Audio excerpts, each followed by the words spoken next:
Hi again, my honeys. Once again, I've had questions about toxic positivity. Why don't I ever post when I'm down? Is it just a marketing strategy? It seems fake and plastic because no one is always happy. So let me try to address this again. I will also do a follow-up video on my personal take on toxic positivity itself, which I've written about before. But first of all, no, I'm not always happy. Heavens, I'm human. I just do not resonate with spreading negativity of any sort. I never have. Why on earth would we choose to expand what we don't want? That makes no sense. Secondly, I don't not share when I'm down because it would be off-brand or something silly like that. I am and have always been very honest and open and vulnerable about all my various struggles, both past and those I'm currently shifting. I'm not a perfect person. I don't have a perfect life. And I, like you, will never be done processing. I also don't ever attempt to teach or guide, empower or enlighten from some pedestaled place. I'm in no way superior, above or more than you are. That's the heart of my message. I'm not sure how that could be missed. However, I have had a solid, varied spiritual practice for 2 decades now that I'm committed to daily. So I do not just feel what I feel or think whatever I think. I know that I am not whatever I may be thinking or feeling in any given moment. I'm simply resonating with what I'm attuning to. And being empowered means that I can change that. I process constantly. I am by nature a sunshine and flowers, look on the bright side, what's the silver lining, just trust, what is the gift in any situation kind of person. That is automatic to me, and it is my instinctual response. However, if I am currently experiencing a negative thought or emotion, or both, or a whole string of them, I immediately do one of my many processes to alter my frequency. This is not bypassing, which is the toxic position of refusing to think negative thoughts or feel your lower vibrational feelings. But allowing ourselves to feel and wallowing in it are two very different things. The balance between bypassing and wallowing is a fine line. And there is a time and a place for both. We can and we must control our thoughts. When we're connected to a field of negative, unchosen, or automatic programs, we can literally stand in our sovereignty and just say, stop. And then deliberately choose what we want to think instead.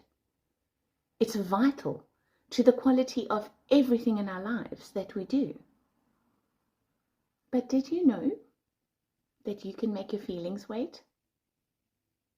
You absolutely can. And we all have. Think back to a time when you were really in a mood, perhaps even actively expressing it to someone, and then you received an unexpected and an important call, or someone arrives unannounced. Just like that, you're in a completely different mood. You're civil and friendly, or polite and professional, whatever it is that the moment requires. And all traces of those emotions that seemingly were impossible for you to shift or handle or deal with have vanished. Just poof, gone. A pattern interrupt occurred. And even when the visit or the call is over, you don't just snap back into your previous state because your vibration has changed. I'm here to tell you that no matter what is occurring, no matter what you are feeling, you have the power to choose to change it deliberately with a simple intent. You can create your own pattern interruptions. We are not our feelings, any more than we are our thoughts, my honeys. Unless and until we own them by making them ours and identifying with them. I'm not suggesting any kind of toxic practice of denial or bypassing. Absolutely not. On a mental level, we should observe our thinking and be highly aware of it, and consciously control what we allow ourselves to think, as well as the subconscious programs that we let run. And one of the most important things to achieve, if more personal power is what we want, is to control our minds, to deliberately think thoughts that we choose to think. Initially, this is work, but not forever. I'll do a separate video on this and how to go about it step by step. But on an emotional level, we should be attuned to our feelings and allow ourselves to feel what we feel in order for that emotion to leave our field, because that's all it wants to do. But it doesn't have to be right now. Not at all. We can recognize and acknowledge what we may be feeling and ask it to wait until an appropriate time to truly be present with it and process it. So, for example, if a feeling of doubting myself has come up for me for some reason, I won't ever tell myself not to feel it or try to convince myself that somehow I don't. I will recognize it. Hi there, self-doubt. I see you. Thank you for showing me that I have some work to do, and my confidence is not quite what I would like it to be. I promise that I will get to you. Maybe this evening if I'm not too tired. But for now, I have a presentation I want to focus on, so will you please subside and allow me to stay in my peace so I can do my work from the high state of flow. Thank you. And voila! My sovereignty, my choice, my agency and my will is done. Instantly. This is one aspect of our personal power. Try it. If you haven't already watched my video on states, please do, as it will assist you greatly with exercising more emotional control. I will put a link to it with this post. In that recording, I go into the spectrum of opposites that we experience in regard to everything in 3D.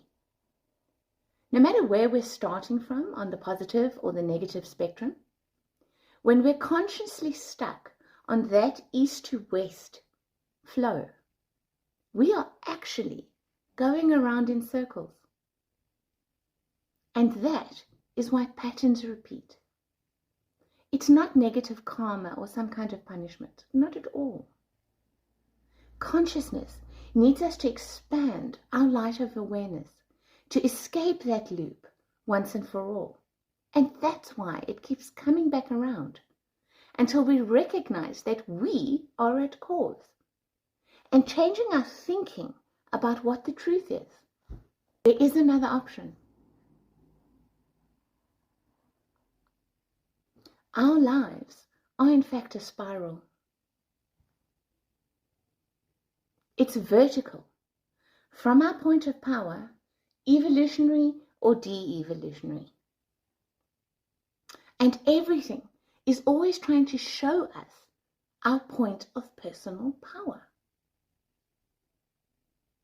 trying to lead us to the neutral middle. That is what the solar cross is a symbol of.